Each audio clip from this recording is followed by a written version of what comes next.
जय भीम, नमो बुद्धाय साथियों। दोस्तों, आज के अपने इस वीडियो में हम आपको बताने वाले हैं कि चमार क्या है और चमार कौन है और इन चमारों का इतिहास क्या है जो आप लोग नहीं जानते। तो आइए दोस्तों जान लेते हैं इसी के बारे में। दोस्तों, यह जो चमार दलित समाज है और जिन्हें नीच अछूत कहा जाता है, यह जाति कोई नीची अछूत या नीची जाति नहीं है, बल्कि यह तो सूर्यवंशी चवर वंश की क्षत्रिय जाति है जिसे राजा महाराजाओं में गिना जाता है। अब बात करें चमार जाति के इतिहास के बारे में। चमार जाति एक क्षत्रिय जाति है जो भारतीय उपमहाद्वीप में पाए जाने वाली दलित जाति है।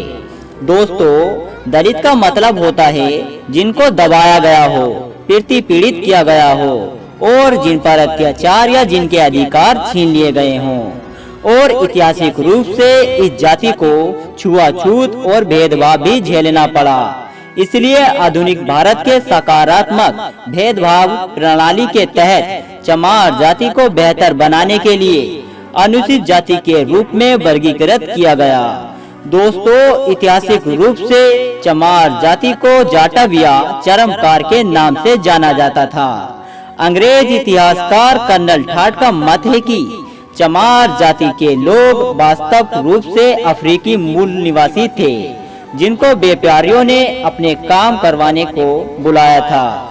लेकिन ज्यादातर इतिहासकार इस मत से सहमत नहीं हैं और उनका कहना है कि आदिकाल से ही इस जाति के लोगों का भारतीय समाज अस्तित्व में रहा है। विजय सोनकर ने अपनी किताब हिंदू चरमकार जाति एक गौरवशाली राजवंशी इतिहास में लिखा है कि चमार वास्तव में चवर वंश के क्षत्रिय हैं। उन्होंने अपनी पुस्तक में लिखा है। ब्रिटिश इतिहासकार जेम्स ठाड ने राजस्थान के इतिहास में चवर वंश के बारे में विस्तार से लिखा है।